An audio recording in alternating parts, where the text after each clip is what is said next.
Hello, Meetuppers. Hello, Eviters. Good to see everyone. Keep sharing where you're from. New Jersey, Toronto, Belgium. Just included in the chat from all around the world. Hello from Italy. Yes, we love it. Boca Raton. Coming. Where else are we all from? Wonderful city of Toronto.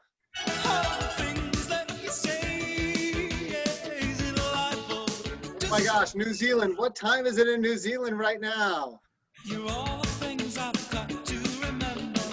Shine away. 9 a.m. Okay, not bad.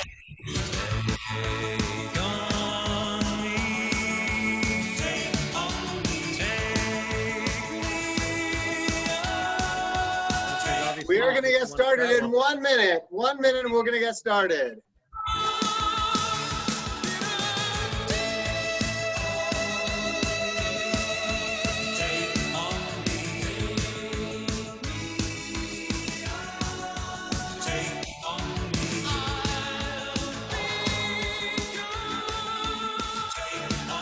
Okay, Kyle just wrote, let's do this. So let's do this. Here we go. Welcome, everyone. My name is David Siegel. I'm here with my good friend, Victor Cho. Hello, Victor. Hey guys. Victor is the CEO of Evite, and we both share incredible passions around getting people together. Today, we're going to be talking all on David Siegel. I'm the CEO of Meetup.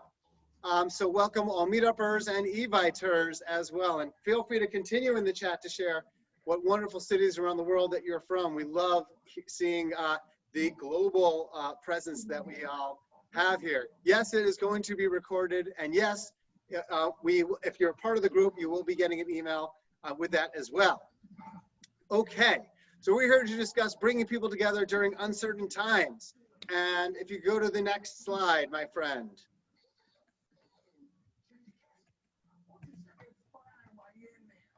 There we go. This video is going to be recorded to answer your questions. You will, however, not appear on the video, so have no worries. Your sound is going to be muted just in case there's any crazy things happening in your background. So don't worry. And please, we love questions. Questions will make this more engaging, more entertaining, more consistent with what you're interested in.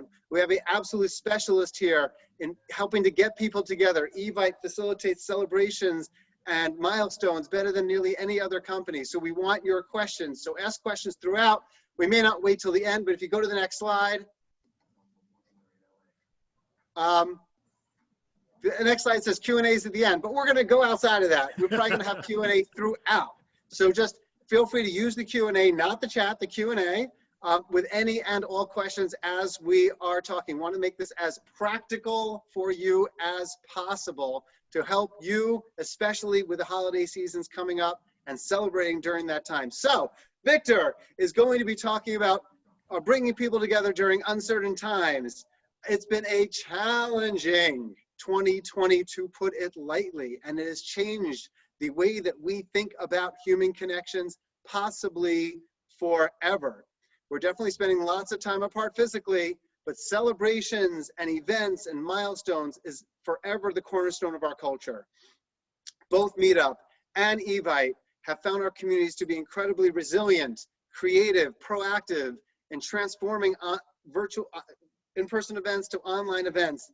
Victor is going to be talking all about keeping people together during this time, predictions of what's going to be coming up next, how to capture face-to-face connections while navigating the virtual world, and answering your many questions. So very briefly, a little bit about Victor. Since joining Evite as the CEO in 2014, woo, 6 years, Victor has redirected the brand into a customer-obsessed company focused on bringing people together. Evite is the world's leading digital invitation platform with thousands of free and premium customizable designs can be sent by email or text message. But you all know that about Evite already. Evite makes celebrating in person and virtually easier. So, Victor, for those people who do not know Evite, what is Evite?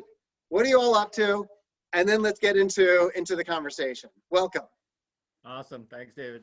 And just before I do that, just such a pleasure to be taking part of this conversation. I think it's such an important one. You know, we're all living through the same crazy worldwide environment, which has never happened. Like in my lifetime, the world has never gone through something together, right? And so I loved seeing the panel of all the people from all the different countries, because it's clear, right? We're all sharing the same challenges, and it's a crazy, difficult time. It also makes me want to go travel. I see all those places. I'm like, oh God, I miss traveling. But no, Evite, for those of you that don't know it, especially for the folks in the international markets, we are the world's largest social gathering system for bringing people together for their kind of most cherished personal moments. So think of birthday parties, weddings, celebrations, graduations, etc. Halloween, Thanksgiving in the U.S., kind of big holidays. I really view us and Meetup, but we're almost like sister businesses in the pyramid of social systems that are bringing people together. I actually put both of us at the top in terms of the value we bring to the society. And I say that not in a self-serving way, but I really do believe that, right? And that's why it's such a pleasure to be here, David, is like, our two networks are about building connections, right? It's not about spreading disinformation or, there are a lot of other negative side effects of some of the other social systems. We won't name any of them, but they have many downside, what I call second order effects, and we have none. Like if when people come to our sites, they meet other people, they learn, they have great memories and moments. So celebrating with Evite is all good, and hopefully Meetup experiences and keeping connected is all good as well. You've obviously had a passion for getting together and keeping connected, your whole life. How did it start? Why is keeping connected and bringing people together so important to you? Kind of love to hear that, from the Evite CEO's mouth. Yeah, no, it's a funny journey. I want to say when I was younger, I didn't have the appreciation for face-to-face connection. I don't know about your personality type, but inherently I'm an introvert. I'm kind of on the border, but I'm more introverted. And so, in my quote younger years, that was not a big focus. I was all about, let me do the job. Let me go do X. Like I actually didn't think about the power and the value of connection. And I want to say over the last probably 15 or so years, as I started to work with businesses that focused on social dynamics. Before this, I was running a big photo memory site. Right, I started to really understand the power of coming together and just educating myself on how we are fundamentally wired to be social creatures. And we cannot be fully fulfilled if we don't have that social dynamic at play. So for me, I've been at Evite for 6 years now, which is going to be will be my longest, a year from now, it'll be my longest stint at any role. And I typically get kind of bored at a job. I'm like, I kind of get this. I kind of learned what I have. This is the first time in my career where I can look 20 years out and say, I could be incredibly fulfilled just continuing to run and grow this business and continue to have impact for that reason. Yeah, we're both, I think, very, very lucky. No one would probably describe me today as an introvert. That is for sure, as probably those who hear me can certainly tell. But with that said, when I was younger, elementary school, high school, I was actually an introvert, and I was much quieter back then. So perhaps I went through a personality metamorphosis. But I think because I was so much quieter back in the day and didn't necessarily have my community, and at times I was personally more kind of lonely, the loneliness epidemic that both Meetup and Evite kind of have an impact in. In fact, the 46% of people regularly feel lonely, and among Gen Zers, it's like 62%. It really means so much to both of us. So let's get into it. Love to hear about kind of what trends you're seeing in terms of how people are coming together, why people are coming together. Love to learn about some trends that's happening at Evite. I think we could all learn from that. Yeah, no, absolutely. So I'll wind the clock back to the beginning of COVID, just because I think it's really fascinating to kind of hear the arc of how the society, and again, for those in the audience, right now, all of this is really US based behavior, but I don't think it's fundamentally different, I think, in large chunks of the world. So, the first thing, of course, that happened when COVID hit the scene in March was there was effectively a complete deterioration of almost all social gatherings as people tried to grasp with and understand what is this thing that we're facing. So we saw, we measure our whole business in terms of what we call parties. Like, we call it either a party or an event. I might use those terms synonymously here. But literally you saw the curve of like, here's before COVID, March, literally in some areas, 90%, 85% of the parties went poof as people just tried to figure out what is this thing and how are we going to deal with it. It created a whole set of new behaviors that we hadn't embraced, and I know it was new for you guys as well, right? It was the embracing of virtual parties and events, and so it was very clear a large chunk of the population was going to be for some period of time not able to come together face to face, and we had a very quick set of meetings to say, look, our purpose, it's about connection at the end of the day, right? And so how do we as a business stay relevant in that? And so we launched virtual support for virtual. I know you guys did the same thing as well. And at the gates, half of the parties were virtual for some period of time. Wow. Right, what really surprised me was how rapidly people tried to get back to face-to-face, right? Like the curve of virtual, literally over the course of months, became a smaller and smaller chunk, because I think there's kind of like a desperation to quickly get back. People, exactly, right? I think people at their core, this more than anything is showing people how fulfilling that time is, and when you rip it away, they try to go back to it as rapidly as possible. So right now, less than 10% of our events, I'd say, are virtual at this stage, independent of the fluctuation. That's fascinating. Less than 10%. That's amazing. Yeah. So we're roughly at about 50% of our events are virtual in nature. That's really, really interesting. And have you seen it starting to spike up more as COVID is getting more?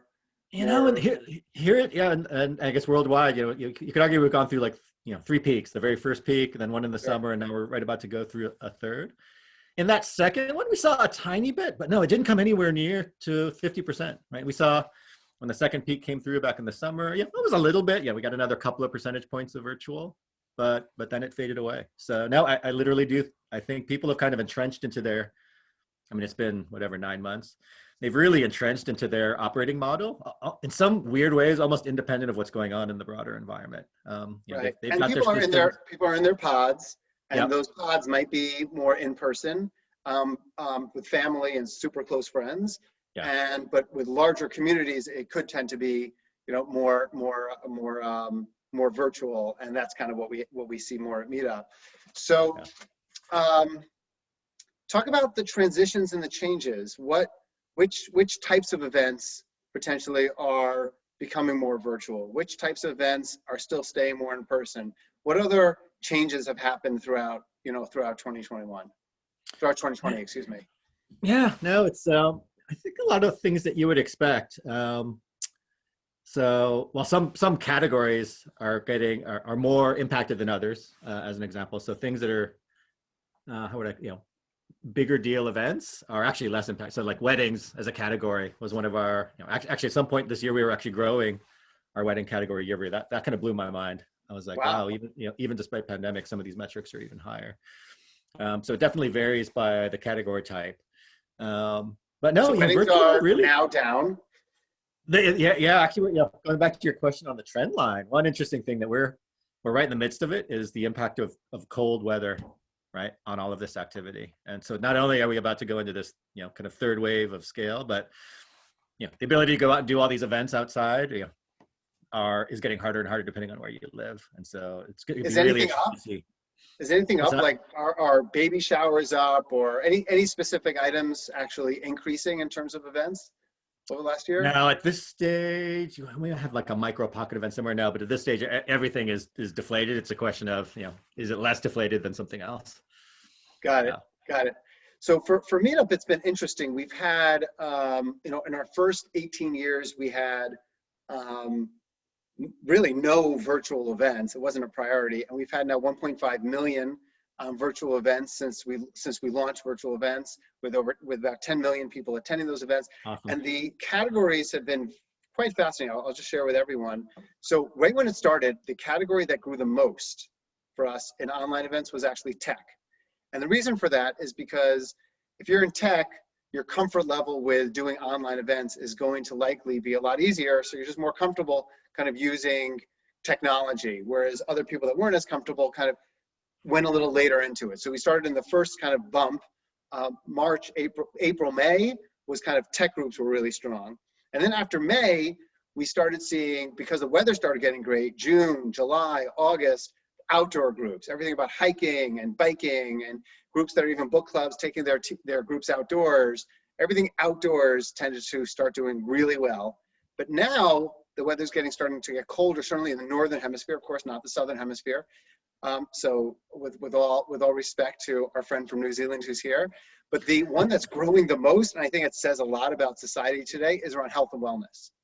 So everything around meditation, spirituality, self-improvement.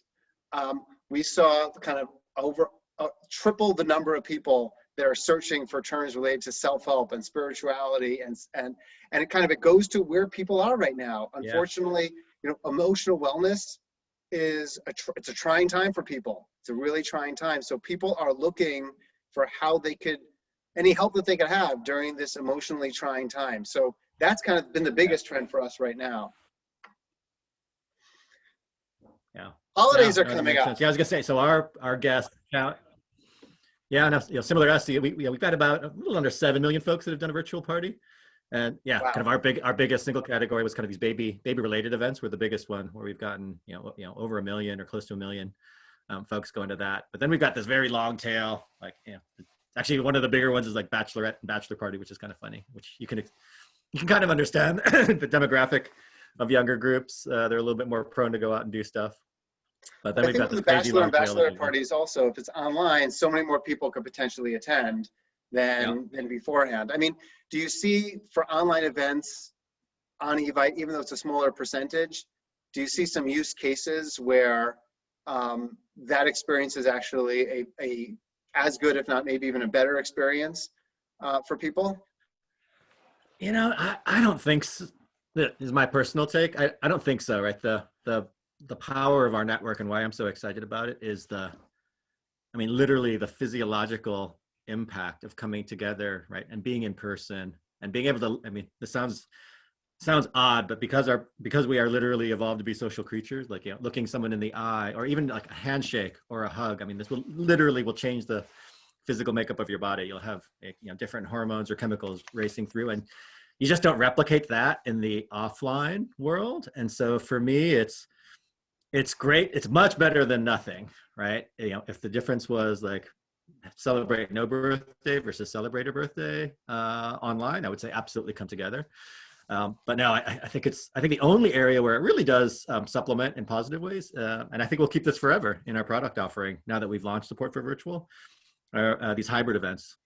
So you've got the birthday party, and your grandma's in a different country, or maybe across the country, and pop up an iPad or a screen and live stream that thing so they can be part of it. That becomes kind of a truly accretive moment that wasn't available before easily. Yeah, I think I see in the chat people are talking about theaters and concert events and music. Obviously that is oftentimes better in person, but what online affords is accessibility. So if grandma and grandpa for some reason can't attend the bridal shower and I'm going to attend the wedding, perhaps now they could attend that bridal shower when they couldn't have been able to attend beforehand. Right. If God forbid someone passes away and they're in another continent and there's a opportunity to give condolences through virtual funerals or other type mechanisms, in my mind, kind of online opens up accessibility for people. Geographic accessibility. It opens up the ability for people to connect with others that are much further away or harder to be able to get to. And for us at Meetup, there are so many people that are, if a friend of mine has children who are ADHD, and there isn't necessarily a Meetup group for that person in his city. So he can now join a kind of online support group. So we're seeing actually, significant numbers of use cases where online has actually really opened things up for people. People don't have to spend sometimes $20, $30 getting into the big city to pay for transportation and parking, and now they could attend, from their home. So it opens up learning opportunities for many people kind of all over the place. And for you, celebrating opportunities, I imagine. Oh yeah, no, I think I'd say we have a direct parallel to that, which is, on a either or basis, right? Is it going to be more valuable, like from your own personal fulfillment to be able to come together physically, right? Absolutely. I would say physical always wins, right? Maybe physical hybrid, but no, we have a whole slew of use cases just like that. So a good example is, my college buddies are scattered across the country. We don't even have the option of the in-person, right? Because we're never going to logistically ever come together. And COVID, one of the big upsides of COVID is, now we get together every couple of months and we do a virtual happy hour, right? That crazy good, right? And I think things like that, being able to, right, untap these networks that literally couldn't come together physically, either because of cost or distance. Yeah, that is a whole value-added wave on top of our value proposition that I think will be there forever. Yeah. Awesome. I love it. And that's really important. And, for us as well, and we could talk more about that afterwards. Okay, I see some questions or comments. Angela happened to have said, love Evite. That's great, Angela. I'm sure Victor loves hearing that. He loves Angela. So I do now. The oldest Evite was from 2012, so from 8 years ago. Looking forward to new ideas on how to connect. Angela, thank you for sharing that in the Q&A. Let's see some other questions. Virginia, Victor, with the holidays, and we're gonna get back to my questions too, but just mix it up. Yep. With the holidays, are you seeing people continue to have holiday parties and get-togethers? What are you seeing around celebrating? What are you seeing around holidays? Virginia wants to know, and so do others. And the more detail on practical advice that you could provide to all of us on how we can balance celebrating and safety, we'd love to hear. Yeah. So let me parse that into two chunks. First, I'll just kind of describe what we're seeing, and we're right about to go through our big, what is normally our biggest period. The triple whammy or the quadruple whammy of Halloween, Thanksgiving, Christmas, and New Year's. Like this is literally our big quarter. It's fascinating to watch how the world is unfolding, and I wish I had a better crystal ball, but I can describe kind of what happened in Halloween, and I can describe what I think is going to happen in the other holidays. So Halloween is an interesting one because if you think about the typical use case of that, or the kind of celebration case, a lot of times you're not inside, right? You're a lot of outdoors. So our Halloween was actually indexed way better than other events because of that. So on that front, we were like really optimistic.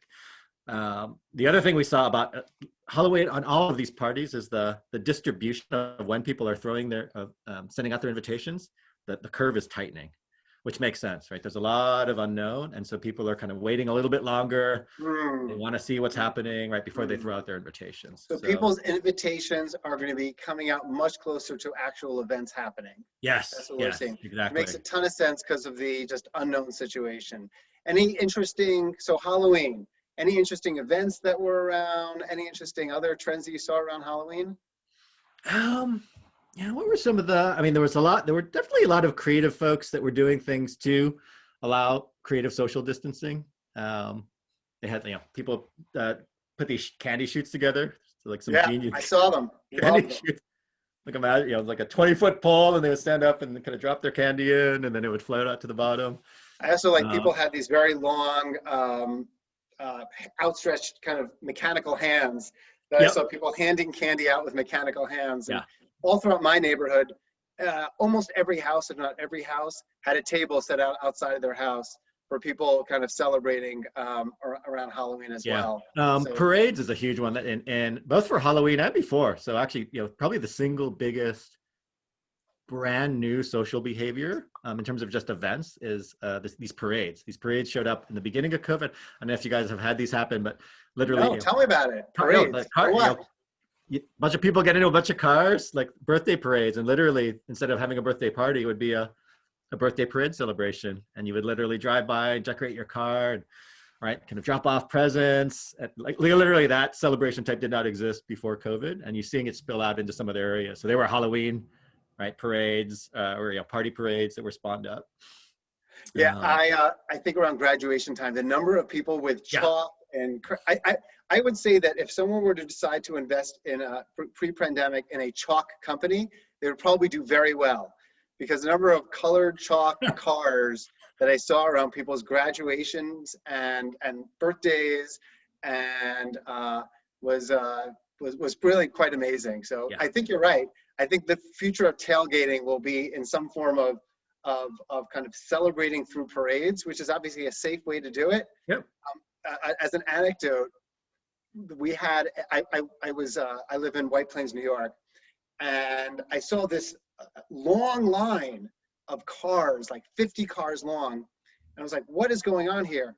And there was a parade by school children to kind of thank their teachers for everything. Yeah. Like, I think everything is turning, there's parades everywhere going on. Yeah, no, they've kind of permeated and again, super safe. I think we've had like 3 million people take part in some kind of a parade just within our network. Oh my God, that's 3 million people. Rosemary, I see you're in White Plains too. That's awesome. 3 million people have taken part in parades. Okay, who here in part of us has taken part in a parade so far? Oh yeah, I'd love to see that. Hold on. Hear what kind of parades you have, because I think it's an awesome way to celebrate. And you know, maybe there's an interesting meetup event that can happen through that as well. What else? Parades, any other things going on that kind of thinking about celebrating that can be? Yeah, no, you know, in terms of getting together safely, like the big theme, of course, has been, you know, outdoors, right? Which is why in the summer time frame, I think it was much easier. So just a ton of, you know, social distanced parties, right? Where you have the space to go do that. One example that we've probably thrown 20. So we have a little, we live in a cul-de-sac. We've got this little patch of grass, like literally in the front of our house. And then like all of our neighbors are just right there.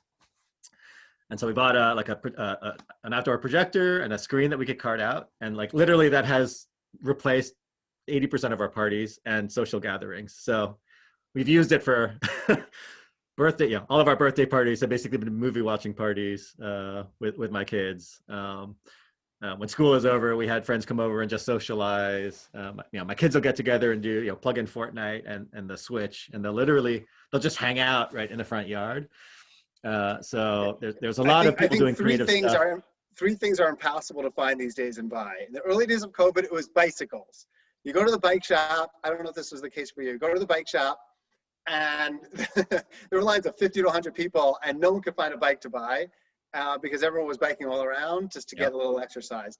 And now, like you said, and I love it, the number of like big screens out there that people are actually trying to celebrate with or having events around. And of course, outdoor heaters and outdoor lamps. That's what a lot of people are looking for. So I think that's great. If you could find do you need a big screen, or can you just put a sheet up? I mean, can't that work on a garage? Yeah, no, I think all you need is like a kind of a flat white structure. Totally. You could, drape a sheet over your garage door. That's another great suggestion. So we got parades, we got finding a projector and having big screen events outside. You know what? Yeah, and you talked about heating devices, which is so funny because like literally sitting out on our porch, we have 6 electric blankets, and the reason we got those is, and we're lucky because we live in California. I mean, so it's not cold here. I mean, cold for us because we're wimpy. It's whatever 60, 65 degrees. I feel for you. But literally, I mean, we're gonna be outside, doing that.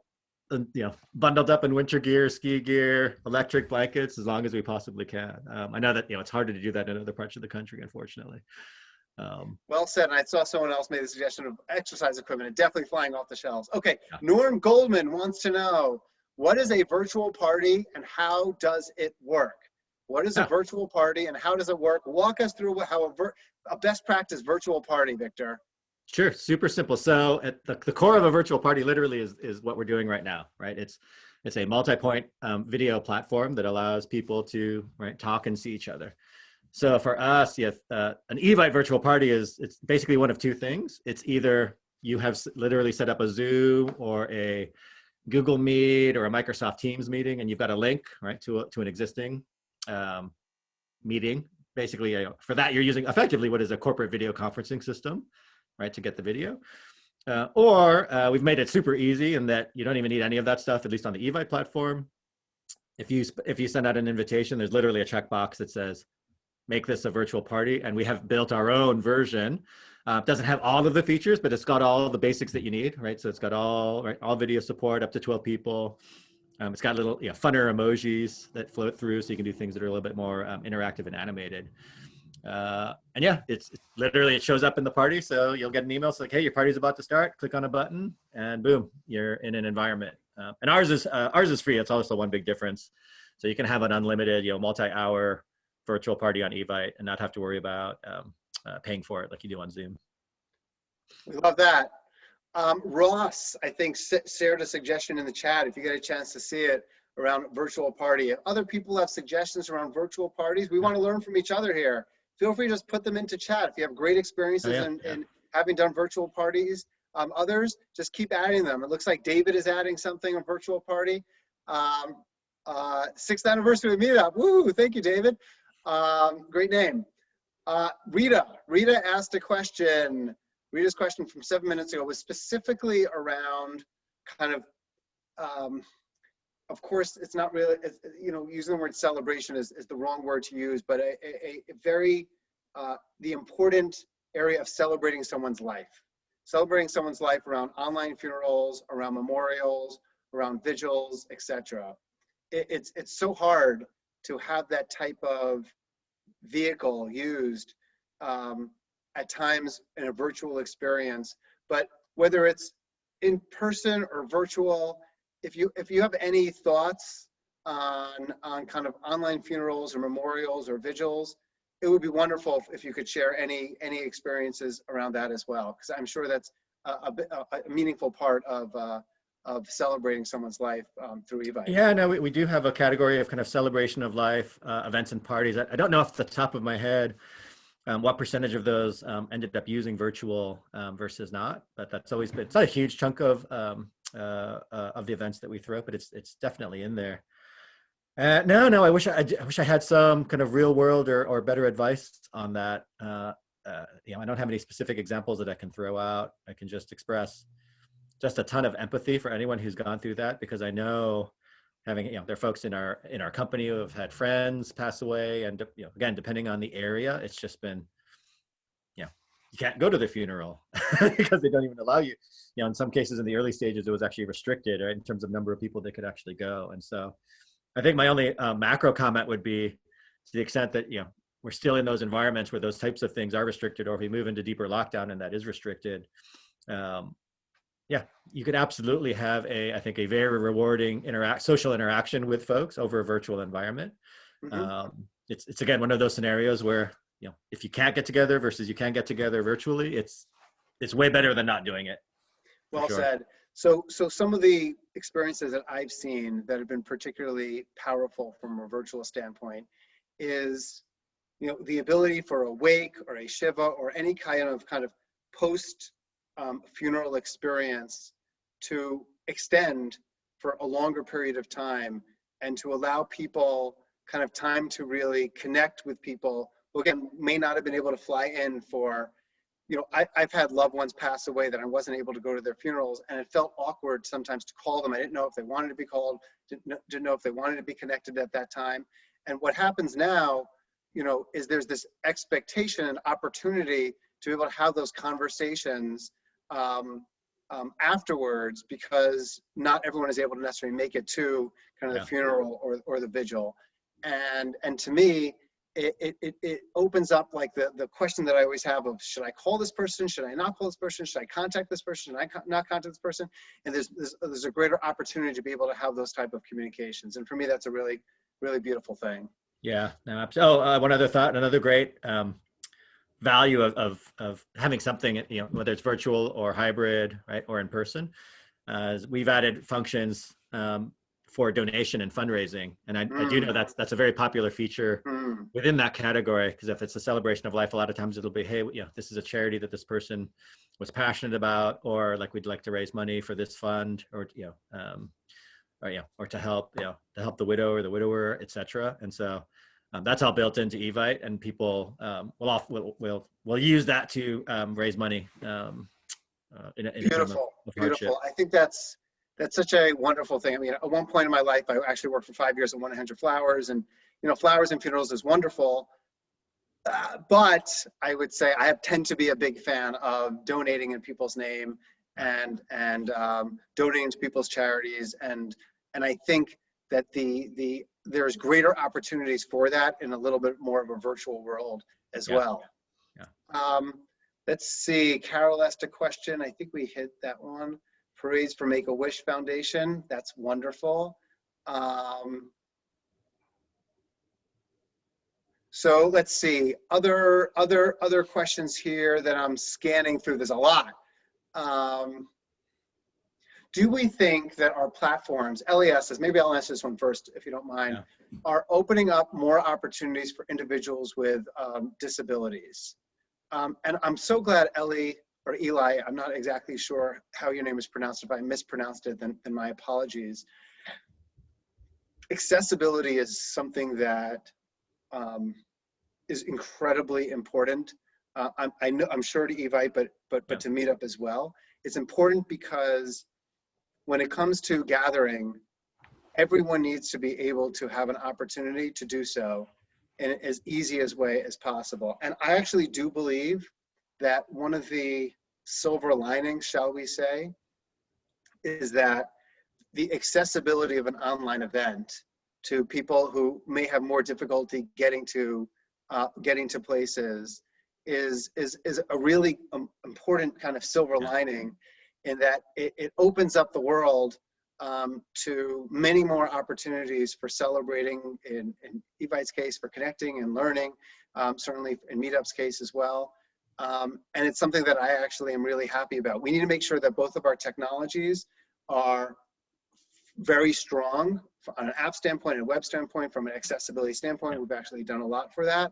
But I just want to say that both for people that have physical limitation challenges, for people who are in more remote locations that wouldn't be able to access opportunities beforehand, there really are some positive kind of similar opportunities, related to this as well.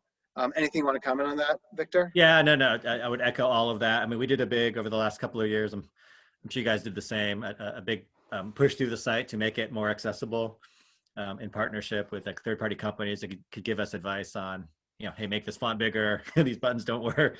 It's a never-ending flow of activity to ensure that we are making sure that the site and the apps can be are accessible. But completely agree. I think it does open up, especially virtual, can open up a ton of opportunities for folks. So Victor, Herb just said something great. Herb just said, it just moved. Herb just said, hey, the COVID started in March. That means that there's going to be a lot of probably COVID babies. Maybe that's not going to be their names, because that's not a great first name. But COVID babies that are going to start being born starting in December, January, February. What do you think? Yeah, no, it's a good, we'll go back and look at the data and see if we're starting to see. I mean, yeah, in theory, we should be at that 9-month, point. We'll start to see. It'll be interesting to tease it out from the COVID compression. But no, absolutely, that's possible. The other one that I am absolutely looking forward to is, of course, right, at a societal level, we're going to beat this thing, right? Vaccines are imminent. It's just a function of kind of rolling out. And the crazy, weird silver lining of all of this is I do think everybody will, say something you said in the intro, David, people's behaviors are going to fundamentally change in moving forward on multiple dimensions, right? How they spend their time. I think we're going to see, I think both you and I and our businesses are going to see an inversion once this is out, of like, oh my God, I didn't realize how valuable that in-person time was. And now that I can go do it, it's going to be more and more important. It's kind of like the journey I went through personally over the last 20 years, right? I think people are going to have this wake-up call of the power of face-to-face connection and coming together. And so yeah. I'm very optimistic on that front. Yeah, the thing that I've been fascinated by is, for those of you who are history buffs out there, 100 years ago was the Spanish flu, right? 1917, 1918, 1919 was the Spanish flu. Prior to the Spanish flu was World War I. And during that incredibly tense time that people had, where there was untold stress on people's lives between World War I and the Spanish flu, and the pressures that it put under, and unfortunately the death that was around us at that time. After that, immediately came the Roaring '20s, and the Roaring '20s was a time where parties became the Great Gatsby-esque type stories, and parties became kind of the way in which people interacted with each other in much deeper and consistent ways. Yes, Kyle, that's probably true for many rich people, and you're right. My hope is that in the 2020s, what was rich for 1920 is hopefully, many more people are able to participate in that. But I think the general sentiment of the desperate need to go out and to connect and to do things was a direct result of kind of the tension and challenges that had occurred in the Spanish flu and also in World War I. Luba, being in mid-80s without a car, the greatest gift of the pandemic has been online offerings of all kinds. I bless it. And God bless you for being a part of this and for your engagement and in events. And I think it's absolutely just wonderful. I'm glad you're here. David, on the Spanish flu, it triggered a thought. There was a great article that crossed my wire a couple months ago of, I would argue this has been probably one of the crappiest years ever, at least in my lifetime. I can't think of a year that's been worse in terms of, right, social impact, economic impact, right, political unrest, all of those things. But there was a great article I got that basically said, hey, yes, we're going to live through this and it's pretty bad, but imagine the person who was born in 1900 and their childhood was the Spanish flu, and then they went into World War I, and then in their 20s, right, they were in the Great Depression, and then in their 30s and 40s, they were in World War II. And they're like, this is bad, but just think of that person. It was a great article for keeping perspective, I thought.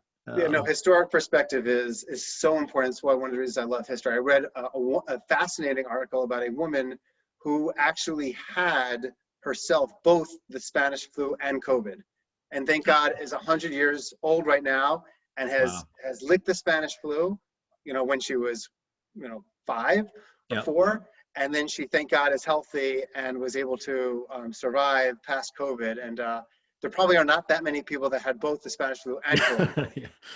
I think I saw a news article or a news interview with her. Yeah, she was amazing. She was amazing. Really amazing person. So let's talk about specific ideas on fun activities. Yeah. Fun activities is something I want to ask you about kind of later on in some of our prep questions. But fun activities that people can participate on. If you have some specific ideas, it's funny. I was thinking about this. I think we would love to hear some of those specific ideas. I was thinking about that before this call, and I think one guidance I would give to folk is not to overthink it, and not to try to artificially cram. Like, don't feel like you need to construct a reason for the get together to be valuable, because the reality is, if you can just overcome the hurdle of getting together in person and figure out a way to do that safely, right? Whether that's a movie theater in your front yard or a car parade where you're talking across cars, you're not going to need to find a bunch of activities, is my guidance, right? Creating the environment. People are they've been so stripped of that social interaction. In some weird way, you don't want to take away from it. Like, let them just talk to each other. I want you to continue, but I just want to add something there. Inertia, which is trying to find the absolute best way to celebrate, causes people to end up not doing any type of event at all, because there's this stress to make this thing amazing. And your point is so great, which is people just want to get out and see people. Yes. People just want to be able to connect, whether it's online, whether it's in person. And the bar is actually low. The bar is low. Very low. Because the bar is low, the best thing that the hundreds of people that are on this call can do is to schedule something on Meetup, schedule something on Evite, but it doesn't have to be this super creative, amazing experience. It simply just needs to be about getting people together so they could connect with each other. And what's great, and I never really thought about this before, is that, it's an amazing thing. If I'm doing something today, like having a football cast in the backyard with a friend, and previously, or a couple of friends, previously I wouldn't think anything of it. Now it's like, wow, this is such an amazing experience, just being able to get outside with two people and just have a football cast. As Rosemary's writing, just going to your in-laws' backyard or parents' backyard and just being outside with them. Yes. As Karen is saying right now, just do something. And I think you're all right. And by the way, don't just do something, organize something. Yeah. Kind of be an organizer, plan something, and don't think too much about it. And Victor, I love what you're saying, not to think too much about it, please. Yeah. No, that's the core point. Cause yeah, parties pre-COVID parties could be very stressful. Like we do all this analysis of the psychology of throwing a party, right? And it's like, you want it to be perfect. Yeah.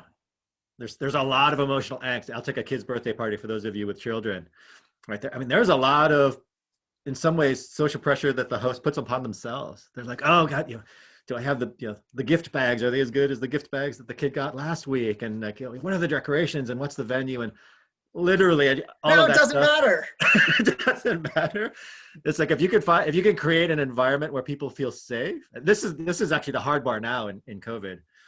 You're going to have a variation of people with different comfort levels in terms of just where they are, right? Right. You may have someone who's, the family of a frontline worker, and they're like, oh my God, I'm surrounded by people all day and I haven't gotten COVID for 9 months, and it's totally fine if I'm closer to you. And then you'll have people that have literally been holed up in their houses and haven't seen anyone, and they're going to be super uncomfortable. So the big trick is kind of coming up with just an environment where you can host these things that deals with or makes the lowest common denominator in terms of risk tolerance comfortable. Right. Well Once said. you've got that, then you'll see magic happen. So I've seen some nice things for outdoor in-person events where people will have a green, yellow, red band, and a green band means basically, let's not touch, let's not be too close to each other, but I'm open. And a yellow band, there's a definition for that. A red band is basically, I'm here, but I'm going to be masked. If you're going to talk to me, I want to be masked as well. And I want us to be as careful as possible around each other. So just in terms of a takeaway for people, if you're going to do something online, it's about making sure that every person is safe and every person is comfortable. So consider it. You could go online, you could easily find the red, yellow, green bands, or have people wear red, yellow, green shirts, whatever floats your boat. It could really enable people to be more careful. Lauren asked a question, any ideas for virtual events? So I'll just share one, and Victor could share some more. But I have found that scavenger hunts are amazing. I've gone on like a dozen probably scavenger hunts with my friends, with family. Virtual game nights are also a lot of fun. I think there's just a meaningful host of kind of fun, interactive, kind of virtual activities when you're going to breakouts, and just somehow get set up with a person one-on-one for like 5 minutes to talk to each other that you never knew before. There's some easy ways to have those types of one-on-one conversations that are fantastic from a virtual perspective. Yeah. Victor, feel free to add any. No, that's exactly right. I think the one comment I'd make is that there's a whole slew of online social activities that exist, and probably the most common way to make this work well is to basically have two windows open, right? Because no one has done a great job. The important point on the virtual is the video interaction, so you can see each other, right, and pick up on the visual cues. And so like a very common use case would be, hey, we're gonna have this window open, but then we're gonna play online Pictionary together, right? Or online poker. I have a poker game where I get together with my friends.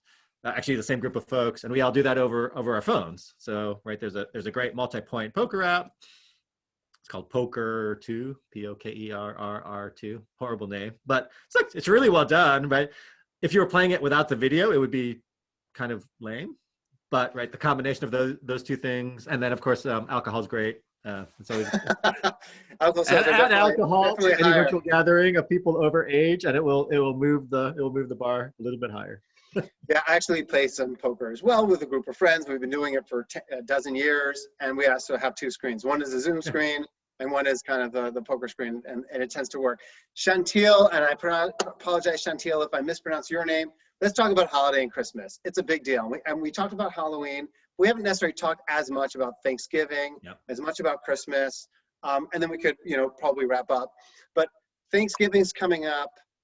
Christmas is coming up afterwards. Any thoughts, suggestions around Thanksgiving, around Christmas that people, and again, I'm being very, excuse me for all people outside of the US. Thanksgiving is specifically a US centric and Canadian centric holiday. So my apologies. And Christmas is, of course, or Hanukkah or Kwanzaa, it is a universal holiday. Or there are many holidays, I should say, for different religions during that time. Yeah. So please, Thanksgiving and also the holiday times, thoughts there? Yeah, no, these are trickier. Yeah, if you think of that shift out of Halloween where everything was outdoors, like these again, especially in areas that are cold. Like now we're talking about how do you safely gather indoors, which of course is one of the things in some ways you don't want to do. So yeah, the big pieces of guidance or thoughts that I have are one, there's this concept of pods, which is I'm sure you guys are probably familiar with this, which is you take you feel good about your family circle, and you extend that out into maybe like a group of friends or two group of friends. And now you have an extended group of folks where you're saying, hey, this cohort, I'm comfortable, right? Because our kids are already in school together and we all know our general behaviors. So kind of having, Thanksgiving with your pod that's a very common thing. We're starting to see that flow through the system already. So that's definitely one. I would say, there's not a lot of discussion and there should be way more just around the power of quarantine. So, preventative quarantine. So my mother lives, we live in the Bay Area. My mother lives about 20 minutes away. Every week I go see her because she lives by herself, and I'm super, super careful because she's much older.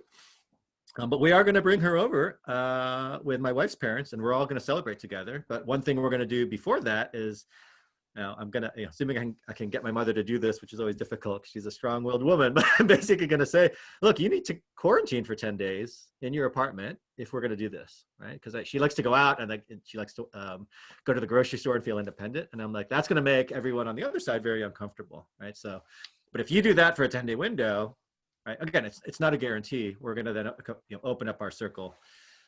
So pods, and also just testing. Like testing has now permeated, again, depends on the area that you live, but there are rapid tests probably within 15 minutes of where I live. I mean, Costco is starting to sell saliva-based. So the ability to both quarantine and do kind of a pre-event test to give yourself a little bit more comfort is absolutely on the table as an option for folks. Yeah, I would say that testing, thank God, has become so much more accessible, certainly where I live. My son had to go somewhere, so we took a test, and 15 minutes later we got an email afterwards. And then a more robust answer in 2 days afterwards for another PCR type test. And I think it's really great that so many people are quarantining. They're being careful after their kids are coming back from college. I have a kid in college now, and it's something that we all need to be extremely careful around. See, one last question, which I thought was a nice question. I'll just ask you, Victor, which is, do you feel like with kind of a little more time by yourself or with your family that you've learned things about yourself?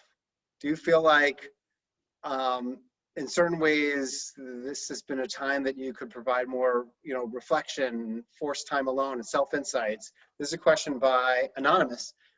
What an interesting first name. Do you feel like this has been a good self-reflecting time for you? Wow, that's a deep one.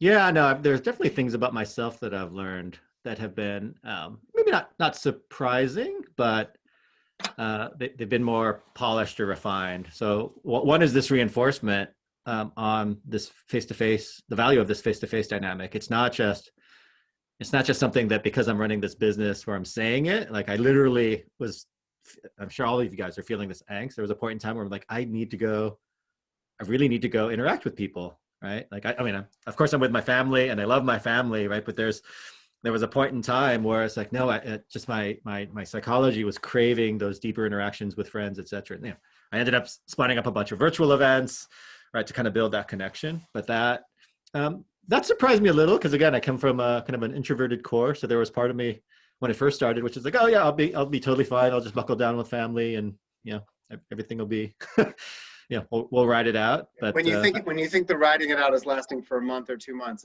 it's sometimes a lot easier.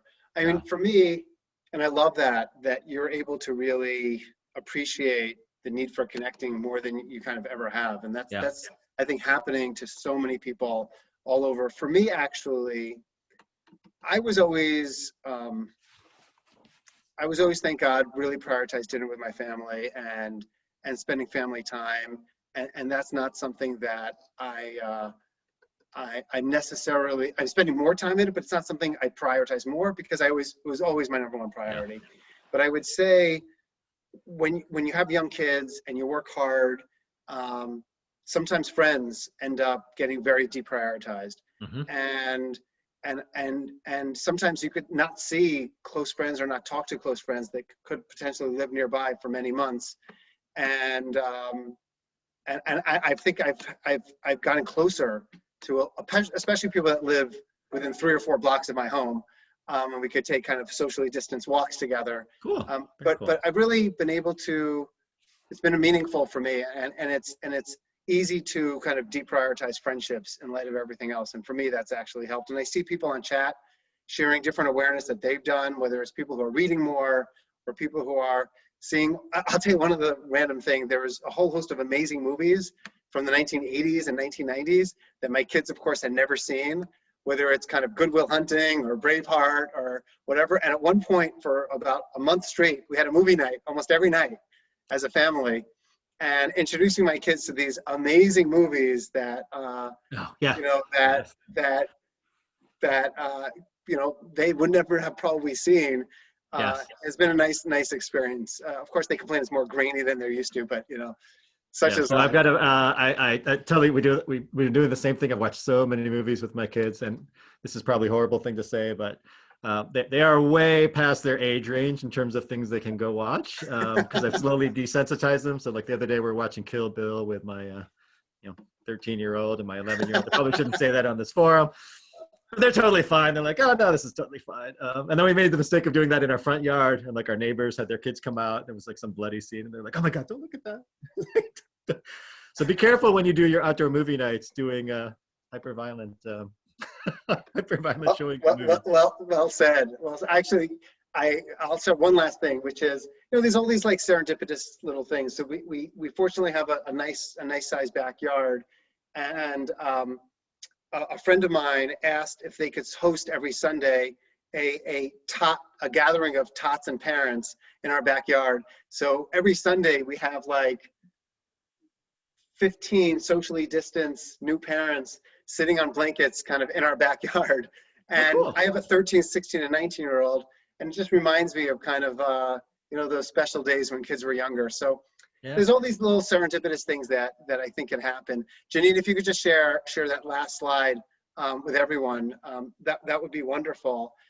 Victor, I really enjoy kind of talking to someone who just cares about keeping people connected, whether it's in person with the millions and millions, tens of millions of people that are on Evite, the millions of people who are on Meetup during this time. It's just so incredibly important.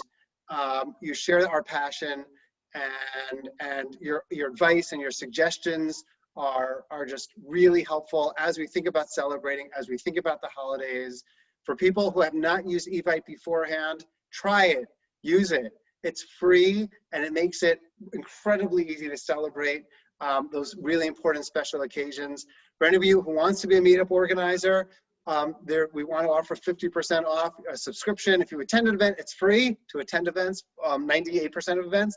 But for those that you want to organize events, there's a not easy way to remember this link, unfortunately. But if you see the link right here, then you could type it in. It's a 3, then an LY, capital M, 2, capital L. So take out your phone, take a picture of it, and then you could type it in to get a discount on Meetup membership. We just really want to thank everyone for being a part of a larger Meetup, and also for those who are from Evite family. Thank you for all the thank yous, and let's all be safe during this holiday season. Let's always know that that family and friends should never be taken for granted, and let's celebrate kind of all the wonderful aspects of life that we all are blessed and lucky to have, because it's easy to take those for granted when we have so many challenges kind of around it. And just look at those things and be thankful for how lucky we actually still are today. Take care, everyone, and have a wonderful Awesome, rest David. of the day. Such a pleasure. Thanks for having me. Thank you, Victor. Bye-bye. Bye, guys.